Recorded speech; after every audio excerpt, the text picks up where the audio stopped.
Okay, part 2 of the Fugitive Slave Laws packet.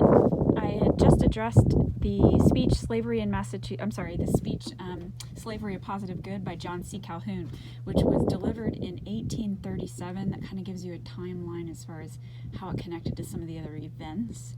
But the next speech you're going to read is a speech by Daniel Webster. Those of you who are in AP US or Honors US, you might remember studying about Daniel Webster. He was kind of known as a turncoat. He was very controversial at the time.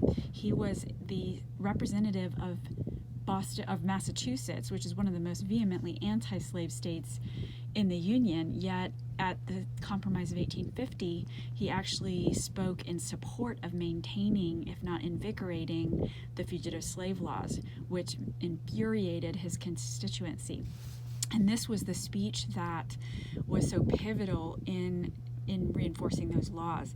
If you notice, there's an allusion in the first paragraph. I'm interested to see how many of you can pick up on it, in which he says, "Hear me for my cause," which was the first indication that he was about to betray his constituency. It is a lengthy speech. Again, though, those of you who are interested in performing well on the AP exam, this would be a really good speech to pull an excerpt from and write practice rhetorical analysis, which I will be posting on Focus as options for those of you who really want to practice, and not just practice with random passages, but with some that connect to the content of this course and help you connect the dots between the different pieces that we've covered. It is a beautifully written speech. You can see why it was effective in what it did, however controversial it may have been. After the Daniel Webster piece, very shortly after that, in 1854, there was an incident that just became known as the Anthony Burns incident, and many people feel as if it was the incident that made the Civil War inevitable.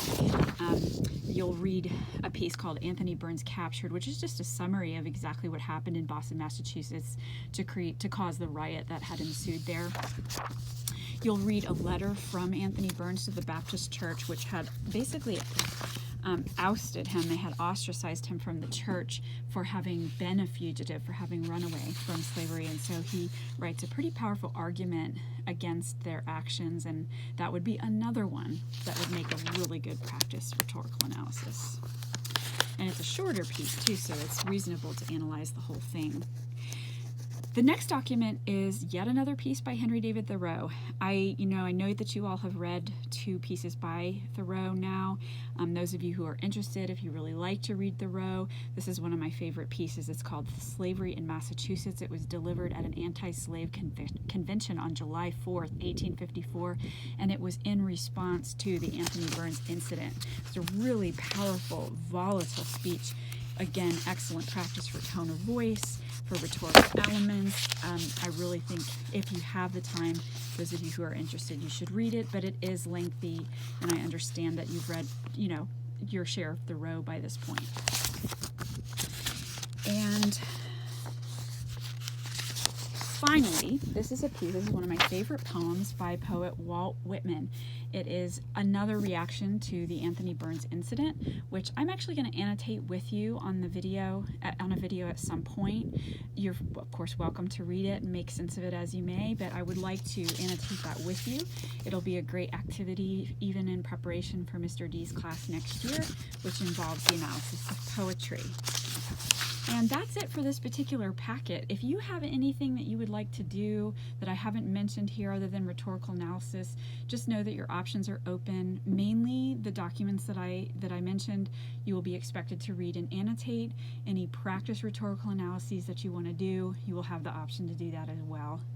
So I hope that you enjoy these materials. From here, we're going to see where these fugitive slave laws took us into the we're going to skip some time, but move into the 1950s and 60s civil rights era to see, what were the future implications of these laws at the time, of the fugitive slave laws at the time. So I look forward to reading your work on this. Thank you.